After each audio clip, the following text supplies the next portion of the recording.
जब सुने के होई भोजपुरी गाना, बस बजे के चाही गाना। हेलो। हाँ हेलो। कहाँ बाड़ू जान? घरे बानी। काहे मिले ना आइबू का?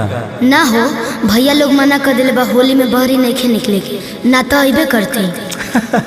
तो हम आ जाता नहीं, इनमें कौन बड़ा बात बा? पगला गल बड़ा का?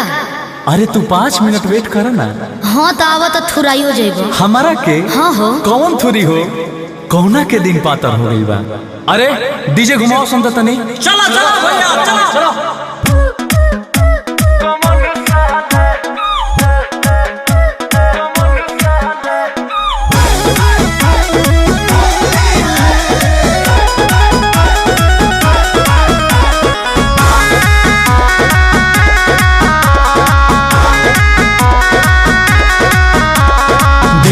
बजावा सकर सहाला दिलवा में भरल बा होली के रंग, फगुआ मनाइबे अपना लवर के संग। बोल होई रे चिल चिल। डीजे बजावा सकर सहाला, चलो तो चले के मालिक के मोहल्ला। देखता नी बोलता कमन साला, देखता नी बोलता कमन साला। अरे देखता नी बोलता कमन साला।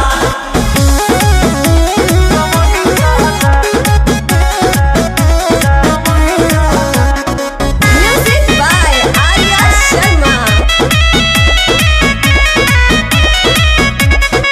मूड बनावे रंग लगावे, अब तनी तुहरा घरे हो।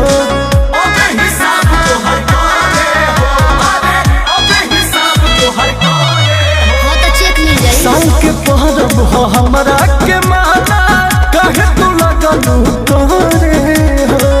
आज डलाई खड़े खड़े हो, आज डलाई खड़े खड़े हो।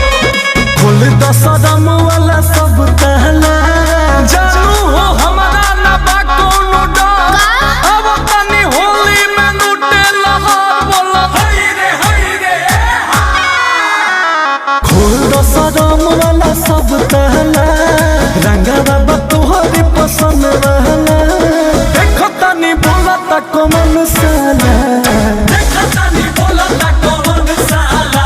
अरे देखो तनी बोलता कमन साला, देखो तनी बोलता कमन साला, कमन साला।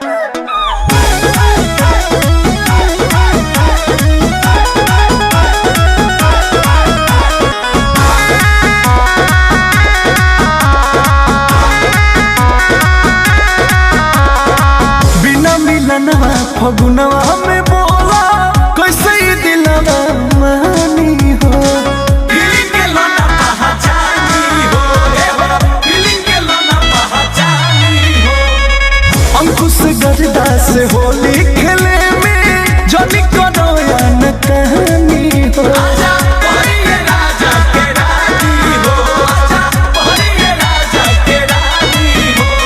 नीचे आवा तू छोड़ी के दुकान, बिना लगौले रंग मानव ना आज।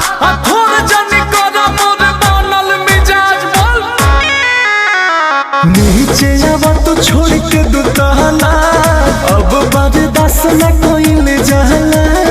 देखो तनी बोलता कमन साला, देखो तनी बोलता कमन साला। अरे देखो तनी बोलता कमन साला।